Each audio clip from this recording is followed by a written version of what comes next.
Hey guys, Tactical.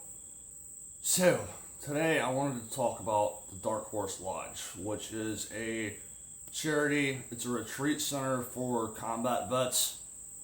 And I'm not just going to jump behind somebody just because they say that they're a charity or whatever. So I actually went out there and took a tour of their facility, spoke with all the folks out there, kind of got a vibe on what their actual intentions are, what they're trying to do. So I shot a quick interview with Miss Gretchen, who's kind of running the show over there. So I'm going to play that interview, and then I'm going to come back and talk about why I feel what they're doing is important for combat vets. And then I've got a bunch of pictures I'm going to string together in a slideshow so that you can see what the facility is actually going to eventually look like. Because they've actually got the cabins, like the framing and a lot of that stuff already done. So you can kind of see what it's eventually going to look like. So be back in a few. Yes. Hey guys, Tactical here, and I am here with Gretchen from Darkhorse Lodge, and y'all are under construction right now. We are. Can you tell everybody what's the purpose of this little facility? Well, Darkhorse Lodge came after our son was killed in Afghanistan in 2010. The 3-5 Marine Corps 3-5 Darkhorse unit lost 25 men. And so after we moved down here to Tennessee and I saw how beautiful this area was, and after visiting with some of Alex's friends when they came home, I realized that a place for them to kind of come together to be with other veterans would be not a bad idea. And then when we moved down here and saw how beautiful it was, I thought, this is a good place to do it. So we're building a retreat for combat veterans. It'll have 25 bedrooms. Each one of the bedrooms will be named for one of the boys lost from the 3-5 Darkhorse unit. And we'll just take combat veterans from all branches of service, all wars, conflicts, just give them a place to hang out and communicate with people who've been where they've been, figuratively and literally. So. And then y'all don't just have the cabins either. Nope. We have 5 guest cabins, like I said, 5 bedrooms in each cabin. We have a staff cabin where we will have bedrooms for our on-site live-in combat veteran staff, and then a couple of bedrooms set aside for caregivers that may need to travel with our guests.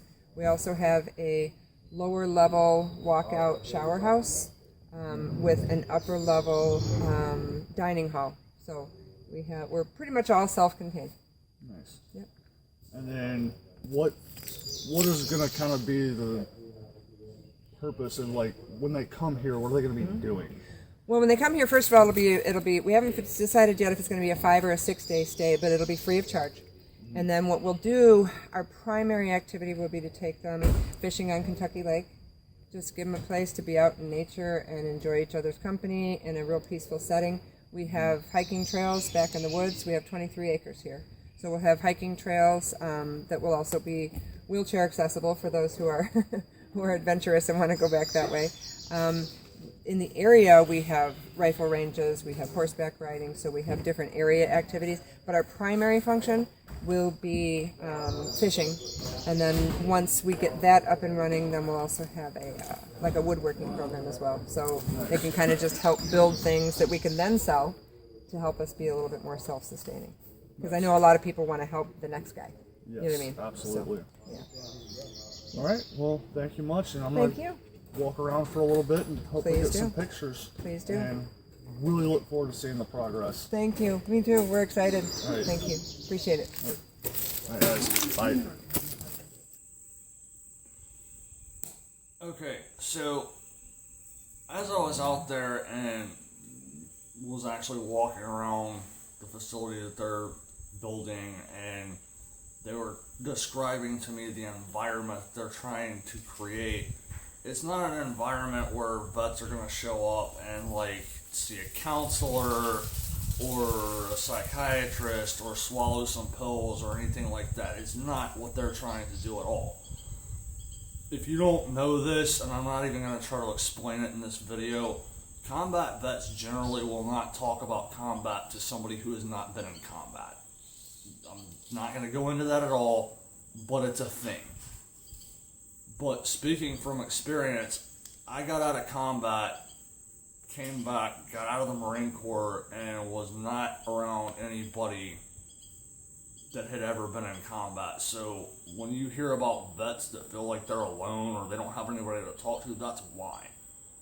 Now that I do have a couple of guys that I'm around and that I know that have been in combat, I can tell you from experience, it is a lot easier for me to talk about stuff with them.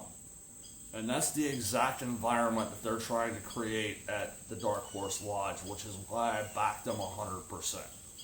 So I'm going to post some links in the description below for the Darkhorse Lodge and for, the Hollow Roast Darkhorse 25 blend, which $5 from that goes to support the Darkhorse Lodge, and some other information as well.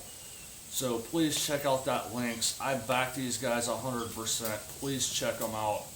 So, till next time, guys.